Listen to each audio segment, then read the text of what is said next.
The train moved slowly through the winter landscape, a steady metal snake winding its way through the white valleys where the snow lay deep and heavy on the ground, covering the earth in a blanket of silence that stretched as far as the eye could see.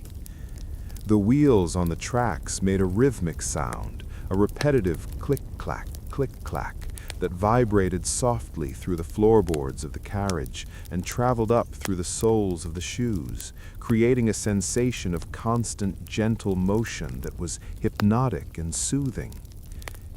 Inside the carriage, the air was warm and smelled faintly of old leather and polished wood and the burning coal from the engine far ahead, a scent that was nostalgic and comforting, like a library in an old house. The seats were covered in a deep crushed velvet of a dark burgundy color that felt soft and warm against the skin, and the cushions were deep and yielding, inviting the body to sink down and let go of all tension. To sit by the window and watch the world go by was the only task of the day, a task that required no effort and no thought, only a passive observation of the passing scenery. The glass of the window was cold to the touch and bordered by a frame of dark mahogany that had been varnished to a high shine, reflecting the soft yellow light of the lamps that hung from the ceiling. Outside, the snow was falling steadily, large flakes of white cotton that drifted down from a gray sky, spiraling and dancing in the air before landing on the banks beside the tracks, adding another layer to the already deep drifts.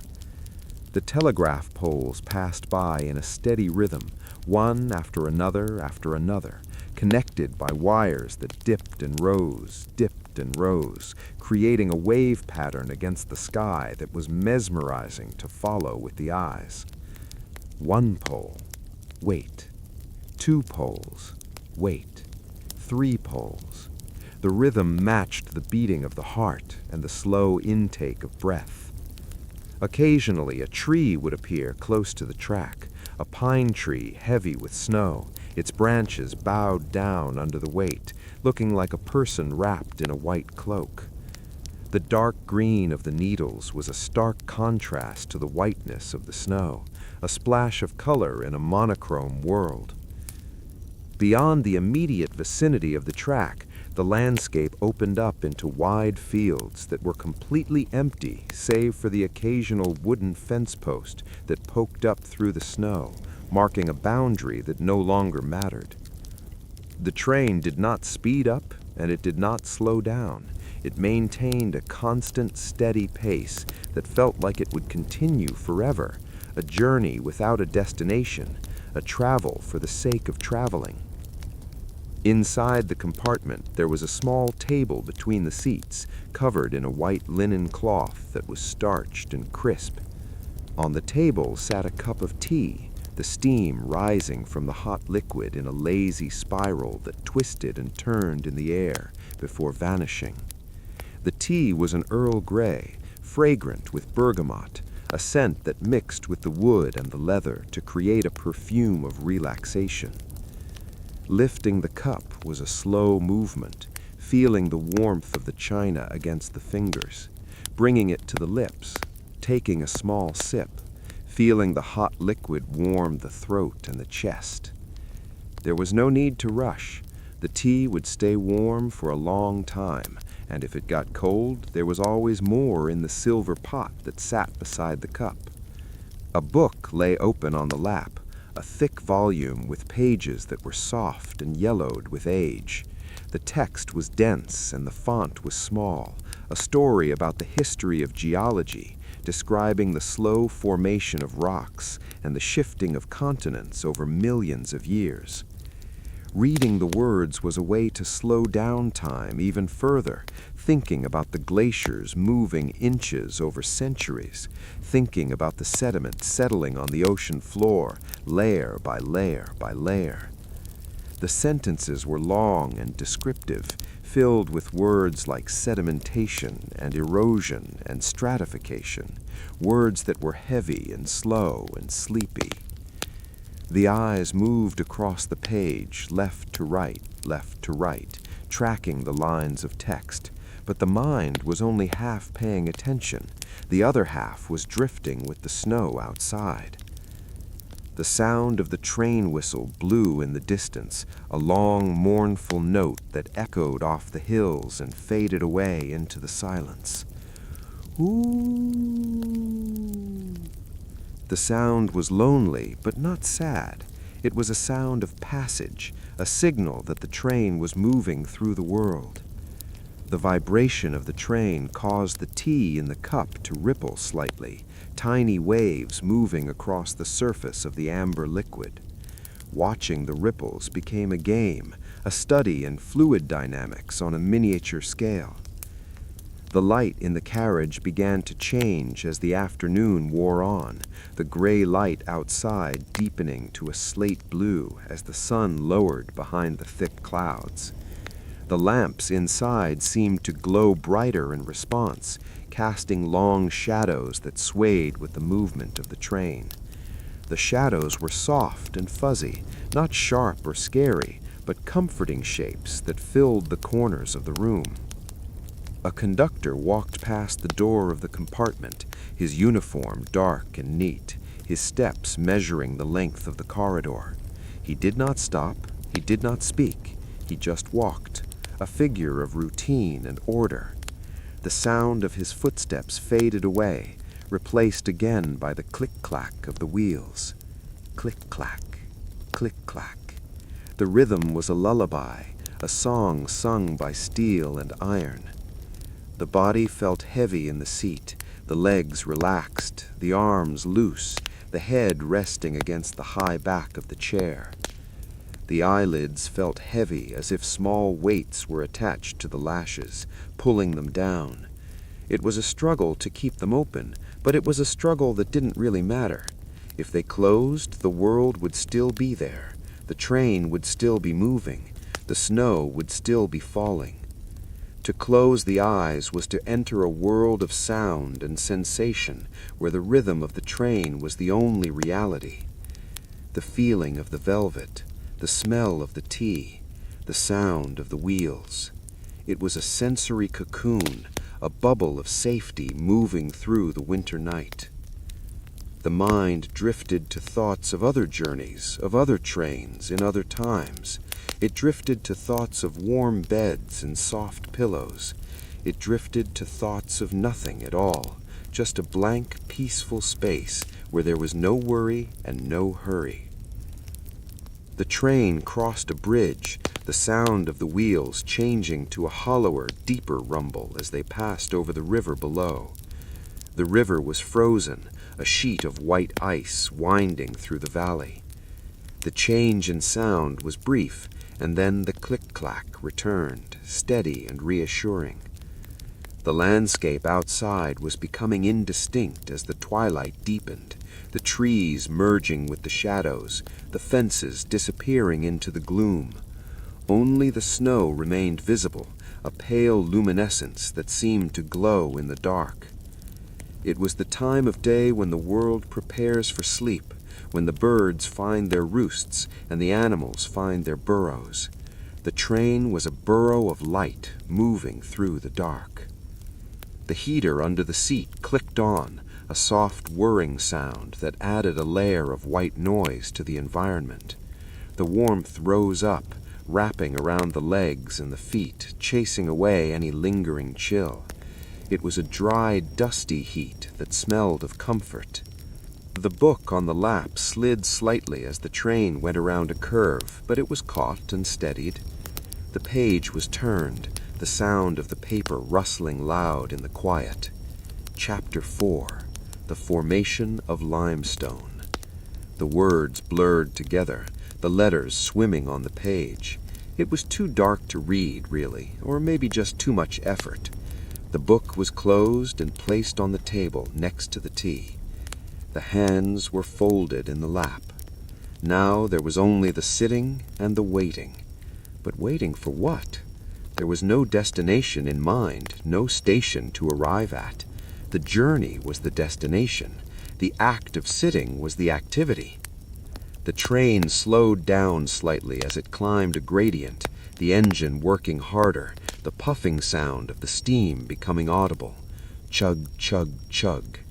The effort was distant, removed from the comfort of the carriage.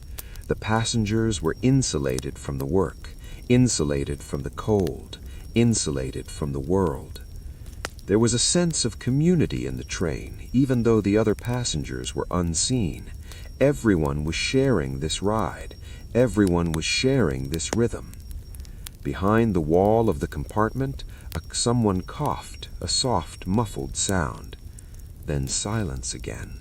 The silence was not empty. It was full of potential, full of peace. The head nodded forward, the chin touching the chest.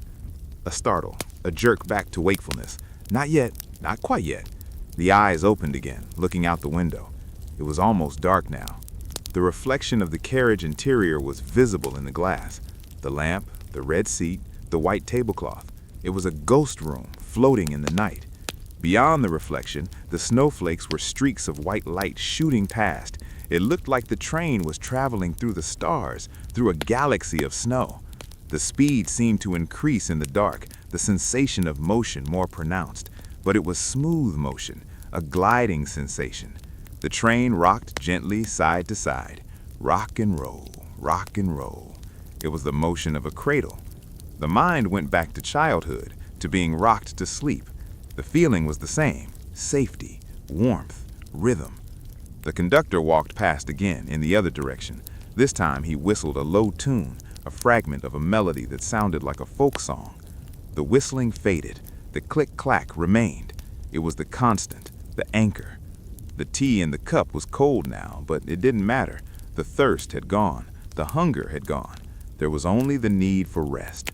The heavy curtains by the window could be drawn to shut out the night, but leaving them open felt better. It was good to see the snow. It was good to see the dark. It made the inside feel warmer. A small town appeared in the distance, a cluster of yellow lights in the blackness. The train did not stop. It passed through the town, the crossing bell ringing, ding, ding, ding, ding, a rapid sound that rose in pitch and then fell as the train sped away. The lights of the houses flashed by, windows offering brief glimpses of other lives, a family at a table, a man reading a paper, a woman standing by a stove. Then they were gone, swallowed by the night. The train was an observer, passing through, unconnected. The isolation was perfect. The town receded until it was just a glow on the horizon, and then it was gone, back to the darkness, back to the snow. The miles clicked away, the hours ticked away. Time was elastic, stretching and compressing. A minute felt like an hour felt like a minute. The train was a time machine, moving forward but staying still. The legs felt heavy, the muscles relaxed and loose. The back felt supported, the neck felt loose. The tension of the day, of the year, of the life was draining away, flowing out through the feet, into the floorboards and out onto the tracks, left behind. The mind was a calm lake, no ripples, no waves, just a smooth surface reflecting the peace of the moment. The breathing deepened, slow and even. Inhale, exhale, inhale, exhale. The air was good, the air was clean. The thoughts became vague images without words, a snow-covered field, a warm fire, a soft bed. These images floated by like clouds. There was no need to hold on to them. They came and went. The train rounded a long curve, the wheels squealing softly against the rails, a high-pitched singing sound that harmonized with the low rumble. It was a song of metal. The curve straightened out, the rhythm returned. Click-clack, click-clack. It was the heartbeat of the night. The eyelids closed again. This time they stayed closed. The darkness was warm and velvety. The sounds of the train became part of the inner world. The rocking became the rocking of the soul. The journey was moving inward, down into the depths of relaxation, down into the quiet. The body was asleep, but the mind was still hovering on the edge, listening, feeling. It was a state of lucid rest, awareness of the comfort, awareness of the safety, awareness of the sleep that was coming. It was coming like the snow, slow and steady and inevitable, covering everything, softening everything, silencing everything. The train moved on through the night, a beacon of light in the winter storm, carrying its passengers to the land of dreams. And the wheels kept turning, and the snow kept falling, and the silence kept deepening. On and on, mile after mile, hour after hour.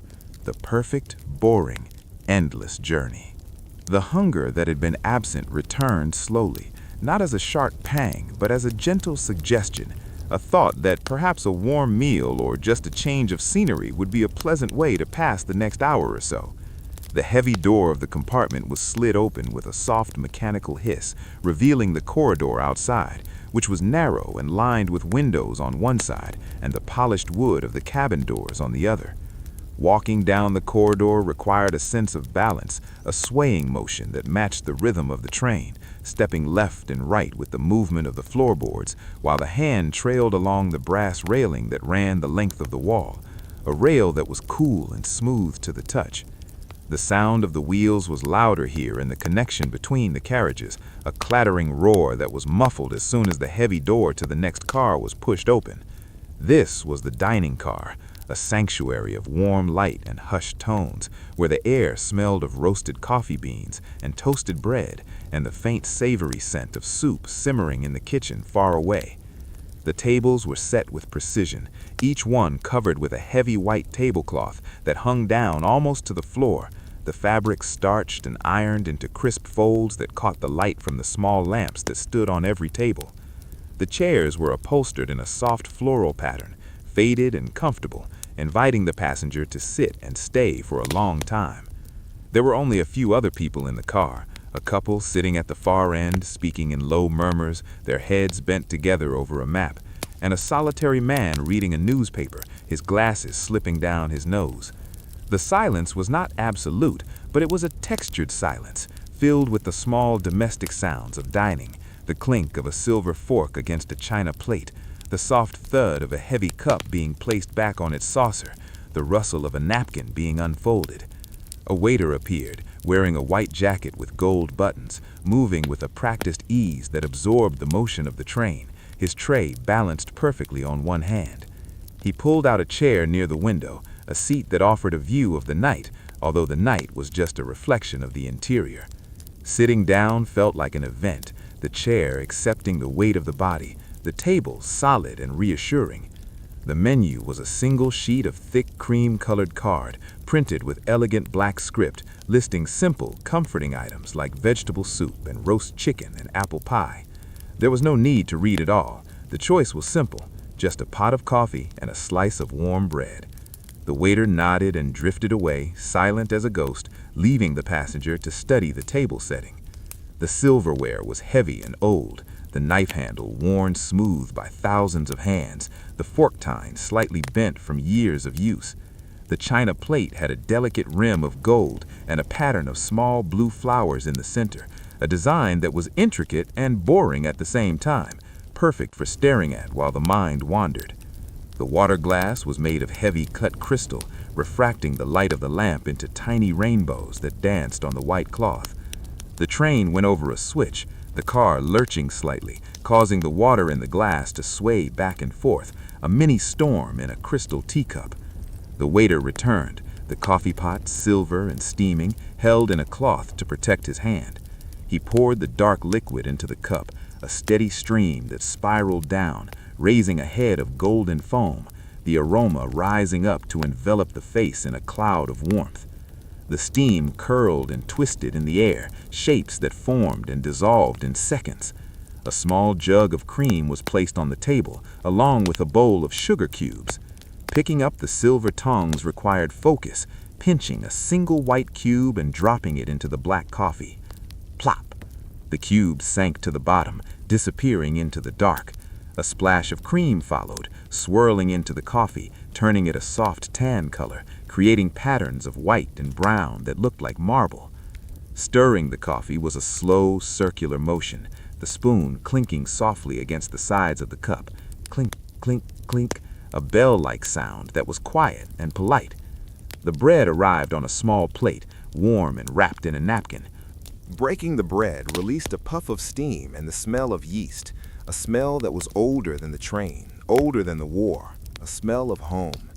Spreading the butter was a smooth action, the yellow melting into the white crumb. The first bite was warm and soft, requiring little chewing, just a melting in the mouth. The coffee was hot and bittersweet, a perfect counterpoint to the bread. Outside the window, the snow continued to fall, visible only when the train passed a signal light or a station platform illuminated by gas lamps. The flakes looked huge in the light, soft clumps of white falling straight down in the still air. The world outside was frozen and stopped, while the world inside was warm and moving. The couple at the end of the car stood up, gathering their map and their coats, moving towards the door with slow steps, their conversation fading away until the door clicked shut behind them, leaving the car even quieter than before. Now it was just the reader and the eater and the waiter who stood by the sideboard polishing a glass with a white cloth. Rub, squeak, rub. The sound was faint but distinct. The rhythm of the train seemed to be slowing down again, perhaps climbing another hill or just settling into a night pace, a speed that was designed for sleeping. The vibration of the floor was a constant massage for the feet, traveling up the legs, relaxing the muscles. The heavy meal was not needed. The bread and coffee were enough to satisfy the stomach without weighing it down. It was a light supper, a prelude to rest. The eyes traced the pattern of the wood paneling on the walls, dark mahogany with inlays of lighter wood forming geometric shapes, squares and diamonds and circles. It was a puzzle without a solution, a design meant to be looked at but not understood. The light from the lamp was soft and golden, casting a glow that made everything look rich and old. The newspaper reader turned a page, the paper crackling loudly in the hush. Crinkle, snap, turn. He smoothed the page down and continued reading, his face impassive. The waiter moved to fill his water glass, pouring from a clear pitcher, the ice cubes clinking against the glass. Clink, clink, pour. These small sounds were the anchors of the reality, preventing the mind from floating away completely. But the mind wanted to float. It wanted to detach from the dining car and drift out into the snow, to fly alongside the train, to watch the sparks from the engine fly back into the night. The warmth of the coffee had spread to the fingers and the toes, creating a sensation of total well-being. There was no place else to be, no appointment to keep, no phone to answer. There was only the train and the night. The napkin was folded and placed on the table, a signal that the meal was over. The waiter appeared instantly, removing the plate and the cup with efficient movements. Would there be anything else? No, thank you. The bill was signed, a scribble of a pencil on a slip of paper. The waiter nodded and withdrew. The passenger sat for a moment longer, reluctant to leave the comfort of the chair. The dining car was a special place, a capsule of civilization moving through the wilderness. But the bed was waiting, the soft, narrow bunk in the compartment with the crisp sheets and the heavy wool blanket. The thought of the horizontal position was irresistible. Standing up required an effort, pushing against the gravity and the lethargy. The walk back to the compartment was a reverse of the journey out, swaying down the corridor, holding the rail, passing the dark windows. The train whistle blew again, a long, low moan that sounded like a cello played in an empty hall. Ooh! It was a sound of farewell to the town they had just passed, a sound of greeting to the darkness ahead. The door to the compartment slid open and then shut, isolating the space once more. The air inside was cooler than the dining car, but still comfortable. The bed had been turned down by the conductor while the passenger was away, the sheet folded back in a perfect triangle, the pillow fluffed and inviting. A small chocolate sat on the pillow, a tiny square of sweetness wrapped in gold foil. It was a detail, a touch of care that made the train feel like a home. The clothes were removed slowly, folded, and placed on the rack. The pajamas were put on, soft flannel that felt warm against the skin. The lights were dimmed, leaving only a small reading lamp above the bed, casting a pool of light on the pillow. Climbing into the bunk was a moment of pure pleasure, the mattress yielding, the sheets cool and smooth, the blanket heavy and warm. Pulling the covers up to the chin was an act of finality. The day was done. The night had begun. The head sank into the pillow, the neck relaxing, the shoulders dropping. The ceiling of the compartment was close, intimate, a wooden canopy. The sound of the wheels was louder now that the ear was closer to the floor. Click, clack, click, clack, a rhythmic drumming that beat against the consciousness. It was a good sound, a strong sound. The train rocked gently, cradling the sleeper. The eyes closed, shutting out the small light. The darkness was complete. The mind began to replay the images of the day, the snow, the trees, the dining car, the coffee. They were soft images, blurred at the edges, fading into each other. The train rounded a curve, the body tilting slightly, then righting itself. The sensation of movement was pleasant, a feeling of being carried. There was no need to steer, no need to navigate.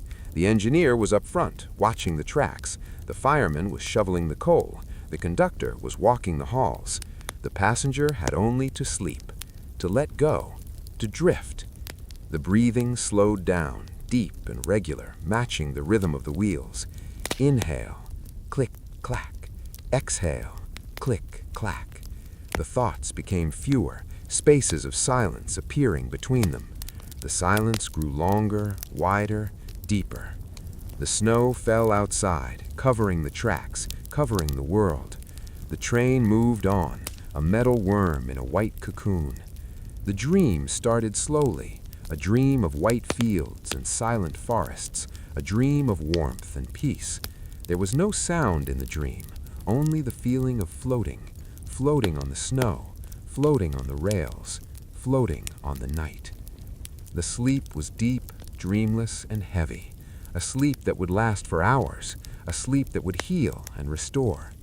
And the train kept moving, on and on, through the valley, through the night, through the winter. A journey without end, a sleep without end. Just the rhythm, just the dark, just the peace. The decision to arise from the warmth of the bunk was not out of urgent necessity, but out of a desire to complete the final rituals of the day, to wash away the last lingering traces of wakefulness and ensure a sleep that was unbroken and pure. So the legs swung over the edge of the mattress, finding the floor, which was vibrating gently with the speed of the train. The carpet under the feet was thin but firm, a standard issue weave of dark blue and gray threads that felt rough against the soles of the feet, providing a tactile anchor in the dim room. Standing up required a moment of adjustment, a widening of the stance to counteract the swaying of the carriage, which rocked side to side like a gentle pendulum, ticking off the seconds of the night. The door to the small ensuite bathroom was a narrow panel of polished wood that slid open with a hushed friction, revealing a compact space of white enamel and shining chrome that gleamed under the light of a single frosted bulb. The air inside the small room was cooler than the sleeping compartment, smelling faintly of antiseptic soap and clean towels, a clinical scent that was refreshing and sharp.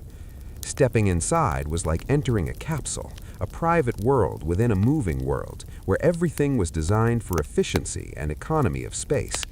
The door clicked shut, isolating the user from the soft hum of the bedroom, leaving only the slightly louder rattle of the fixtures and the hiss of the ventilation. The sink was a small basin of stainless steel, shaped like a kidney bean and polished to a mirror finish that reflected the light in distorted streaks. Reaching for the tap was a slow movement, the fingers grasping the cross-shaped handle of cold metal and turning it clockwise with a firm pressure. The water did not gush out, but arrived in a thin, steady stream that wobbled slightly with the movement of the train, a transparent column of liquid that spiraled down into the drain.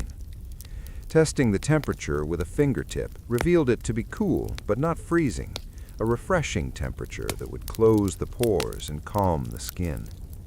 The sound of the water running was a constant hiss, a white noise that masked the other sounds of the train, creating a sonic blanket of privacy. Picking up the bar of soap involved peeling it from its wrapper, a small square of paper that crinkled softly, the soap itself a smooth oval of white that smelled of lavender and milk. Lathering the hands was a slippery process, the soap sliding over the skin, creating a rich foam that bubbled and popped in microscopic explosions of sound. Washing the face was a shock of cool water, a sensory reset that washed away the dust of the journey and the oil of the coffee, leaving the skin feeling tight and clean. The towel hung on a rack of heated chrome, a square of thick white cotton that was warm to the touch. Pressing the warm towel against the wet face was a moment of pure luxury, the fibers absorbing the moisture, the heat penetrating the skin. Rubbing the face dry was a slow, circular motion, cheeks, forehead, chin, removing the dampness until the skin felt fresh and dry. The mirror above the sink was small and framed in steel, vibrating slightly so that the reflection was never quite still, a ghostly image that blurred at the edges. Looking into the mirror was not an act of vanity, but of inspection, checking the eyes, which were tired and rimmed with red, checking the mouth, which was set in a line of fatigue. It was time for the toothbrush, a plastic handle of pale blue that sat in a glass tumbler. The tube of toothpaste was squeezed from the bottom, rolling the metal tube up to force the paste out onto the bristles, a stripe of mint green gel that smelled of wintergreen. The brushing began, a rhythmic scrubbing sound, shh, shh, shh, that echoed in the small space. Up and down the rows of teeth, back and forth across the molars, cleaning, polishing, massaging the gums. The taste of the mint was sharp and cool, filling the mouth with a tingling sensation. It was a boring, repetitive task that required no thought, allowing the mind to go blank, to focus only on the sensation of the bristles and the taste of the paste. Spit and rinse, spit and rinse. The water swirled around the basin, carrying the foam away down the black hole of the drain. The cup was rinsed and placed back in its holder, the glass clinking softly against the metal ring. The toothbrush was rinsed, the water cascading over the bristles until they were clean, and then shaken dry with a sharp snap of the wrist. Everything was put back in its place, the order of the small room restored. The final task was a glass of water to drink, a small amount to hydrate the body before the long fast of the sleep. The water tasted of metal and minerals, a flat taste that was neutral and calming. Swallowing was a loud sound in the quiet throat, working against gravity. The tap was turned off, the flow of water stopping abruptly, leaving a sudden silence that was filled immediately by the sound of the wheels on the tracks. Click, clack, click, clack. The sound was louder in here, reverberating off the hard surfaces of the tile and the steel. It was the heartbeat of the journey, the pulse of the machine. The light switch was flipped, the small room plunging into darkness, save for the faint light coming from under the door. Stepping back out into the compartment felt like stepping into a cave, the air warmer and softer, the light dimmer. The body felt lighter now, cleansed and ready. The bed was waiting, the covers turned back, the pillow fluffed. Climbing back into the bunk was a surrender, a giving up of the vertical world for the horizontal one. The sheets were still cool in the corners where the body had not been, a pleasant shock to the toes. Pulling the blanket up to the chin again was the final act of the day. The hands rested on the chest, rising and falling with the breath. The eyes closed. The darkness was absolute now. The sound of the train was a cradle song. The vibration was a rocking chair. The mind began to shut down, the windows of consciousness closing one by one. The image of the bathroom faded, the white tile, the chrome tap, the mint paste. The image of the dining car faded, the coffee, the bread, the waiter. The image of the snow faded, the white flakes, the dark trees, the endless track. There was only the feeling of weight, the feeling of sinking down into the mattress, sinking down into the floor, sinking down into the earth. The train was a heavy object, moving through a light world. Or maybe it was a light object, moving through a heavy world. It didn't matter. Nothing mattered. Only the rhythm. Click, clack, click, clack. The breathing slowed even more. The heart rate dropped. The muscles twitched once, and then relaxed completely. The boundary between the self and the train dissolved. The passenger became the train.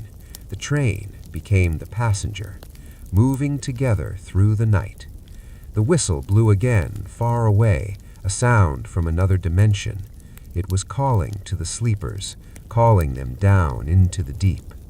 The dream began to form, a gray mist that swirled and took shape, a landscape of soft clouds, a sky of velvet, a sea of warm water, drifting, floating, sleeping. The train rounded another curve, the wheels singing on the rails, a long, slow curve that seemed to go on forever, turning away from the waking world, turning towards the sleeping world. The snow continued to fall outside, a silent blanket that covered the tracks behind them, erasing the path, erasing the history, erasing the journey. There was only the present moment, the eternal now of the sleep. The body was a stone, a log, a heavy thing at rest. The mind was a feather, a leaf, a light thing in the wind, separating, drifting, gone. The sleep was deep and dark and silent, a sleep without dreams, a sleep without end. The train rushed on into the night, a metal arrow shot into the heart of winter, carrying its cargo of sleepers to the morning that was still 1,000 miles away. And the silence held, and the peace held, and the night held. A soft clunk and a hiss of sparks. She opened her eyes. The tent was the same. The light was the same. The peace was the same. She picked up the next strip of cotton. She smoothed it out. She began to roll. Roll and tuck. Roll and tuck. The work continued. The night continued. The sleep continued. And in the heart of the camp, in the heart of the valley, in the heart of the war, there was this island of quiet, this sanctuary of stillness, where nothing happened and everything happened all at once, in the slow, healing dark. The supply wagons were already moving before the sun had fully risen, a long snake of canvas-covered carts winding its way through the rear of the valley along a road that was less of a thoroughfare and more of a river of thick brown sludge.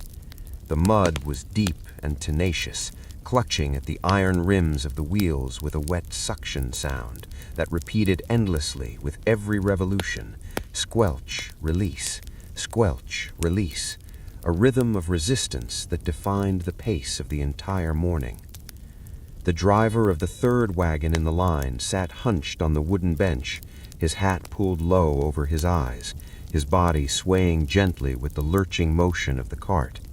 He held the leather reins loosely in his calloused hands, not steering so much as suggesting a direction, because the mules knew the way, or at least they knew to follow the wagon in front of them. The mules were tired beasts, their coats matted with the dust of 100 miles, their heads hanging low as they leaned into the collars, pushing against the weight of the load.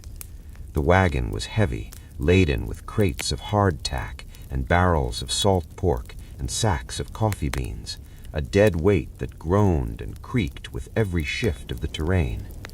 The sound of the wood complaining was a constant companion, a symphony of friction where oak rubbed against iron and axle rubbed against hub. The driver listened to the squeak of the front left wheel, a high-pitched rhythmic chirp that he had meant to grease 3 days ago but had forgotten, or perhaps he just didn't care enough to stop. Squeak, creak, thud. Squeak, creak, thud. The sound drilled into his mind, replacing his thoughts with a mechanical pattern.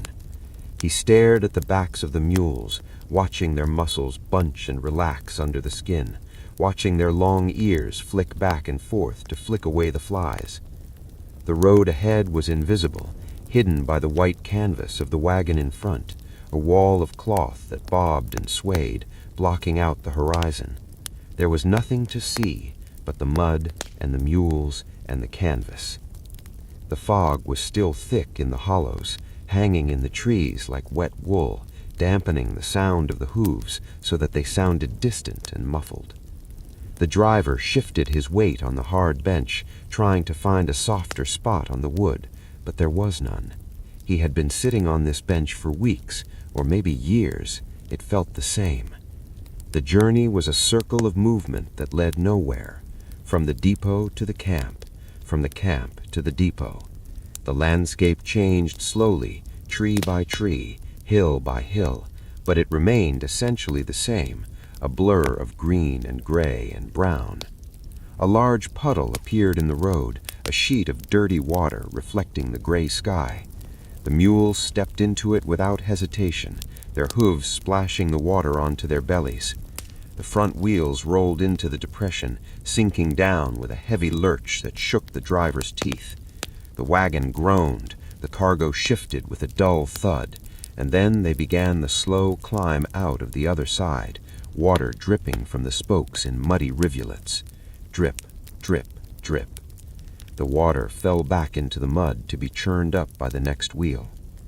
The driver reached into his pocket and pulled out a plug of tobacco, biting off a corner with a slow, deliberate movement. He chewed rhythmically, his jaw working in time with the mule's steps. He spat over the side of the wagon, a stream of brown liquid that disappeared into the brown mud. It was a small act of rebellion against the monotony. He looked at the trees lining the road, oaks mostly, with a few pines mixed in. Their branches were still and bare, reaching up into the mist like skeleton fingers. A crow sat on a branch, watching the procession with black bead eyes, silent and still. The driver watched the crow until the wagon passed it and it vanished behind the canvas. He looked at the brake lever, a long iron bar rising from the floorboards. He rested his hand on the cold metal, feeling the vibration of the road traveling up through the iron and into his arm. It was a connection to the ground, a reminder that he was moving, even if it didn't feel like it. The air smelled of wet leather and mule sweat and the faint acrid scent of the axle grease. It was the smell of the army on the move, a smell of utility and labor. The wagon rocked to the left, then to the right, a gentle cradle motion that was strangely soothing. It was a motion that induced sleep, a rocking that mimicked the movement of a ship on a calm sea. The driver's eyelids felt heavy, gritty with lack of sleep and the strain of staring at the gray right. He let them close for a second, just a long blink, feeling the relief of the darkness. The squeak of the wheel became a lullaby, squeak, creak, thud. He opened his eyes again, fixing them on the left ear of the left mule. It had a small notch in it, a souvenir from a fence wire or a bite. He studied the notch, wondering about its history, creating a small story in his mind that evaporated as soon as it was formed. The road began to rise slightly, a gentle incline that added strain to the traces. The mules blew out air through their nostrils, a snorting sound of effort. The driver clicked his tongue softly, a signal of encouragement that was barely audible. Get up there. The wagon slowed down even more, the wheels turning with agonizing slowness, inch by inch, foot by foot. They crested the rise and saw the road stretching out before them, a long ribbon of mud disappearing into the fog. No end in sight, just more road, more trees, more mud. The driver sighed, a breath that rattled in his chest. He adjusted his hat, pulling it lower. He leaned his elbows on his knees, letting the reins hang slack. There was no need to steer. The ruts in the road held the wheels like rails. The wagon was a train without an engine, powered by muscle and stubbornness. He looked at the cargo behind him. The wooden crates were stamped with black letters, U.S. Army. They were just boxes of wood containing hard biscuits that tasted like dust, but they were heavy, so heavy. He thought about the men who would eat them, the soldiers sitting in the mud waiting for this wagon. He felt a vague sense of duty, a connection to the hungry mouths at the end of the road, but mostly he just felt the bench and the damp. The sun tried to break through the clouds again, creating a bright spot in the mist that hurt the eyes. The driver looked away, focusing on the ditch at the side of the road. It was filled with brown water and rotting leaves. A frog sat on a leaf, motionless and green. The wagon rumbled past, leaving the frog behind. The silence of the driver was deep. He hadn't spoken a word in hours. There was no one to talk to. The mules didn't listen. The trees didn't care. So he kept his words inside, letting them dissolve. He hummed a low tune, a fragment of a song he had heard a long time ago. It was just a vibration in his throat, a hum that matched the frequency of the axle. The vibration vibrated in his chest. The wagon hit a stone, a sharp jolt that traveled up his spine. He grunted, shifting his position. The road was getting rockier, the mud thinning out to reveal the hard earth beneath. The sound of the wheels changed from a squelch to a grind, iron on stone, crunch, crunch, crunch. It was a harsher sound, a louder sound. The driver preferred the mud. The mud was soft. The mud was quiet. The rocks were angry. He watched the wheel rim strike a piece of flint, sending a tiny spark into the damp air. Fire and water, stone and iron, the basics of the world. The journey continued. Time lost its meaning, measured only by the passing of the milestones. Mile marker 4, mile marker 5. They passed a farmhouse that had been abandoned, the windows broken, the chimney cold.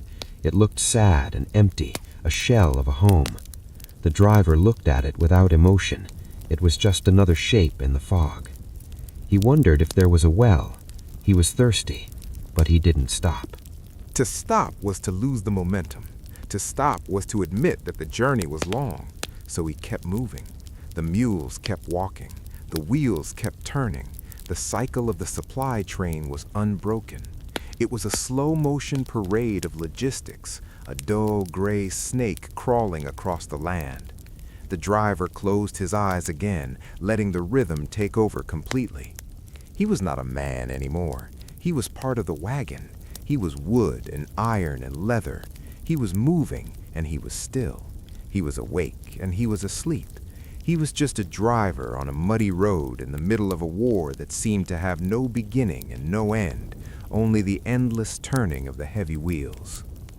The road wound past the supply wagons towards the far side of the encampment, where the blacksmith's forge was established under a large canvas fly that was blackened with soot and stretched taut between 4 heavy poles, offering shelter from the damp mist, but allowing the heat and the smoke to escape into the gray sky.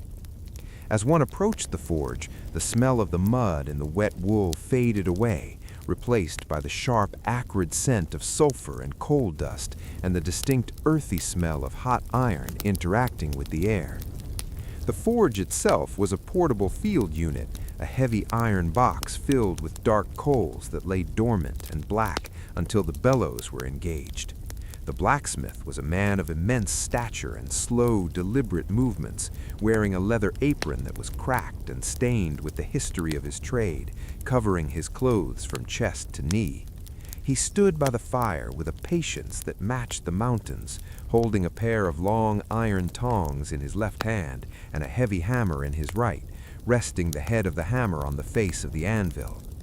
The anvil was a solid block of steel, anchored to a heavy stump of oak that had been dragged into position and sunk into the mud to provide a stable foundation for the work. Beside the forge stood a horse, a tall bay gelding from the cavalry troop, standing on 3 legs with its left hind leg resting on the tip of its hoof, waiting with a resignation that was absolute. The horse's head hung low, its eyes half closed, the long eyelashes fluttering occasionally as it dozed in the warmth radiating from the fire. The process of shoeing the horse was a ritual of slow and methodical steps, a dance between the man and the metal and the beast. The blacksmith signaled to his apprentice, a younger lad with soot smudged on his cheek, who stood by the bellows. The boy gripped the long wooden handle of the bellows and began to pump, up and down, up and down. The leather lungs of the machine expanded and contracted with a wheezing sound, a deep inhalation followed by a forceful exhalation of air. Whoosh, sigh, whoosh, sigh. The air was forced through the nozzle at the base of the forge and into the heart of the coals. The black stones began to awaken, turning a dull red, then a bright cherry red, and finally a blinding white orange at the center, where the heat was most intense. The sound of the fire changed from a quiet crackle to a steady roar, a rushing sound like wind in a tunnel. The blacksmith took a cold horseshoe from a pile of iron crescents on the ground and gripped it firmly with the tongs, thrusting it deep into the heart of the fire, burying it in the glowing coals. He stood back and waited, watching the fire, watching the colors shift. There was no way to rush the heat. The iron had to soak in the warmth, the molecules expanding and loosening until the metal became pliable. The apprentice continued to pump the bellows, the rhythm steady and hypnotic. Whoosh, sigh, whoosh, sigh. The air breathed. The sparks flew upward in a swirling column of orange motes, disappearing into the gray daylight. The blacksmith watched the metal, turning it occasionally in the fire to ensure an even heat. When the shoe was glowing a bright yellow-orange, he pulled it from the fire, the metal dripping with light, and placed it quickly on the face of the anvil. He raised the hammer and let it fall. Clang! The sound was clear and bell-like, ringing out through the quiet camp, a musical note that lingered in the air. He struck it again. Clang! And again. Clang! The rhythm was slow and measured. Strike, pause, strike, pause. He was shaping the shoe, widening the arch, tapping the heels, turning the iron while it was soft. With every blow, a shower of tiny sparks cascaded off the anvil, falling to the mud like shooting stars. The hammer moved with a fluid grace, the heavy head doing the work, the arm simply guiding it. Tap, tap, clang. Tap, tap, clang. The sound was not jarring, but rhythmic, a metallic heartbeat of the camp. The metal began to cool, turning from yellow to orange to a dull red. The blacksmith placed it back in the fire to heat again. The bellows pumped, the fire roared, the waiting continued. The horse shifted its weight, sighing a long breath through its nose, a sound of relaxation. The warmth of the fire was pleasant against its flank. The blacksmith wiped his brow with the back of his hand, leaving a streak of soot. He was not in a hurry. The army was not moving. The mud was deep. There was only this shoe and this horse. When the shoe was hot again, he brought it to the anvil for the final shaping. He tapped the nail holes, opening them up. He smoothed the edges. He leveled the surface. Then came the fitting. He walked to the horse and signaled for the leg. The horse lifted its hoof obediently. The blacksmith supported the hoof between his knees, his leather apron protecting him. He took the hot shoe, holding it with the tongs, and pressed it against the bottom of the hoof. A thick cloud of white smoke billowed up instantly, accompanied by the sharp, pungent smell of burning horn. It was not a smell of pain, for the hoof wall has no feeling, but a smell of chemistry, a smell of fitting. The smoke curled around the blacksmith and the horse, obscuring them for a moment in a white haze. The shoe seared a level seat into the hoof, ensuring a perfect fit. The blacksmith removed the shoe and checked the impression. It was good. He walked to the slack tub, a half barrel filled with dark, murky water. He plunged the hot iron into the water. Hiss! A violent sound of steam escaping as the water boiled around the metal. A cloud of steam rose up, mingling with the smoke. The iron turned black and cold instantly. The tempering was done. The silence returned to the forge, save for the settling of the water in the tub. The blacksmith took the cool shoe and a handful of nails. He returned to the horse, lifting the leg again. He placed the shoe on the hoof. He took a nail, a small square shank of iron, and positioned it in the hole. Tap, tap, tap. The hammer drove the nail home, the sound dull and thudding against the hoof. He drove the next nail, tap, tap, tap, and the next. The rhythm was softer now, more intimate. He twisted the ends of the nails that poked through the hoof wall, wringing them off and clinching them down so they were smooth and flush with the horn. He took a large file and rasped the edge of the hoof, smoothing the connection between the foot and the shoe. Rasp, rasp, rasp. The sound was dry and scratchy, like sandpaper on wood. He lowered the horse's leg. The horse stomped its foot once, testing the new shoe, the metal clinking softly against a stone in the mud. It was solid. It was done. The blacksmith patted the horse's neck, a slow, rhythmic patting. The horse lowered his head again, eyes closed. The apprentice stopped pumping the bellows. The fire began to die down, the roar fading to a whisper. The orange glow dimmed, returning to red and then to black. The forge settled back into its slumber. The blacksmith walked to the water bucket and took a ladle full of water, drinking it slowly, the water running down his chin. He looked at the pile of shoes remaining. He looked at the line of horses waiting. There were many more, but he took a moment to just stand, to breathe the smoky air, to listen to the quiet. A bird chirped in a tree nearby, a small brown sparrow that had found warmth near the forge. The blacksmith watched it. He picked up his tongs again. He picked up the next shoe. He placed it in the coals. He nodded to the boy. The bellows began to pump. Whoosh, sigh. Whoosh, sigh. The cycle began again. The heating, the hammering, the fitting, the cooling. It was a circle of labor that had no end. The sound of the anvil rang out again. Clang! A lonely note in the gray afternoon. The camp listened. The soldiers in their tents heard the ring and knew that the work continued. It was a reassuring sound, a sound of continuity. The fire grew bright again, illuminating the blacksmith's face in the gloom. He focused on the iron. He focused on the heat. He focused on the hammer. There was nothing else, just the slow, steady work of the forge. The heat radiated outward, warming the air for a few feet around the tent. A dog came and lay down near the anvil, curling into a ball, seeking the warmth. The blacksmith didn't mind. He worked around the dog. The hammer rose and fell. The sparks flew. The smoke rose. The afternoon wore on, heavy and slow. The light began to fade, turning the gray sky to a deep purple. The forge glowed brighter as the darkness gathered. It became a beacon of warmth in the cold camp. The shadows lengthened. The rhythm of the bellows slowed down but did not stop. Whoosh, sigh. Whoosh, sigh. It was the breathing of the camp, the heartbeat of the waiting army. And the blacksmith stood there, a giant in the mist, turning iron into shoes, one slow beat at a time, while the world turned and the war waited, and the rain began to fall softly once again.